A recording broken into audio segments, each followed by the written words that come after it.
ഞങ്ങളുടെ ലൈഫിൽ ഭയങ്കര മെമ്മറബിൾ ആയിട്ടുള്ള ഒരു സ്പെഷ്യൽ ഡേ ആണ് കേട്ടോ.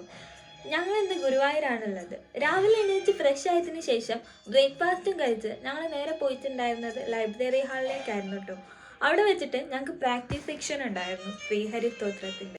ഞങ്ങൾ ലൈഫിൽ ഫസ്റ്റ് ടൈമായിട്ട് ഗുരുവായൂർ പ്രോഗ്രാം ചെയ്യാൻ പോവാണ് കേട്ടോ. കണ്ണൻ്റെ മുന്നിൽ ഞങ്ങൾ പാട്ട് പാടാൻ കഴിയുന്നതിൽ ഒരുപാട് സന്തോഷമൊക്കെ തോന്നുകയാണ് കേട്ടോ. അതുകൊണ്ടാണ് ഞാൻ പറഞ്ഞത് ഭയങ്കര സ്പെഷ്യൽ ആയിട്ടുള്ളൊരു ഡേ ആണെന്ന്. ആൻഡ് ഇന്ന് ഞങ്ങൾ ഗുരുവായൂരപ്പൻ ഓഡിറ്റോറിയത്തിൽ വെച്ചിട്ട് ഒരു പ്രോഗ്രാം ഉണ്ട്. ഞങ്ങൾ മാത്രമല്ല, ഞങ്ങളെ കൂടെ ഒരുപാട് മ്യൂസീഷ്യൻസ്, ഡാൻസേഴ്സ്, ഇൻസ്ട്രുമെൻ്റലിസ്റ്റ് ഒക്കെ ഉണ്ട് കേട്ടോ. ഹൈദരാബാദിൽ നിന്നും ആന്ധ്രാപ്രദേശിൽ നിന്നും തമിഴ്നാടിൽ നിന്നും നോർത്ത് ഇന്ത്യയിൽ നിന്നും ഒരുപാട് ആർട്ടിസ്റ്റ് ഉണ്ട് കേട്ടോ ഞങ്ങളുടെ കൂടെ. ഞങ്ങൾ മാത്രമല്ല, ഞങ്ങളെല്ലാവരും കൂടി ചേർന്ന് ശ്രീഹരി സ്തോത്രം സ്റ്റാൻഡ് ചെയ്യാൻ പോവാണ്. ആൻഡ് ഡാൻസേഴ്സ് അതിനൊപ്പം ഡാൻസും ചെയ്തിട്ട് ഗുരുവായൂരപ്പൻ ഓഡിറ്റോറിയത്തിൽ ഒരു ഭയങ്കര പരിപാടിയാണ് കേട്ടോ ഇന്ന് വൈകുന്നേരം നടക്കാൻ പോകുന്നത്. അതിൻ്റെ ഹാപ്പിയിലാണ് എല്ലാവരും. പ്രാക്ടീസ് സെക്ഷനൊക്കെ കഴിഞ്ഞപ്പോഴേക്ക് ഉച്ചയായിട്ടുണ്ടായിരുന്നു കേട്ടോ. ലഞ്ചും കഴിച്ച് നേരെ റൂമിൽ പോയി ഒന്ന് ഫ്രഷ് ആയതിനു ശേഷം ഡ്രസ്സ് ചേഞ്ച് ചെയ്യാൻ തുടങ്ങി. 7:30 ഞങ്ങളുടെ പ്രോഗ്രാം ഉണ്ടായിരുന്നത്.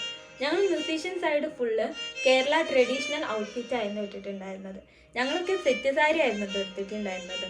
പിന്നെ ഞങ്ങൾക്ക് ഭരതനാട്യമുണ്ട്, കുച്ചിപ്പിടിയുണ്ട്, പിന്നെ ഇൻസ്ട്രുമെൻ്റലിസ്റ്റ് ആയിട്ട് 2 പേരുണ്ട്, ആൻഡ് മോഹിനിയാട്ടം ഉണ്ട് കേട്ടോ നടുവിൽ മെയിനായിട്ട്. അങ്ങനെ എല്ലാവരും കൂടി ചേർന്ന് നല്ല അടിപൊളിയായിരുന്നു കേട്ടോ ഞങ്ങളുടെ പ്രോഗ്രാം. That's all.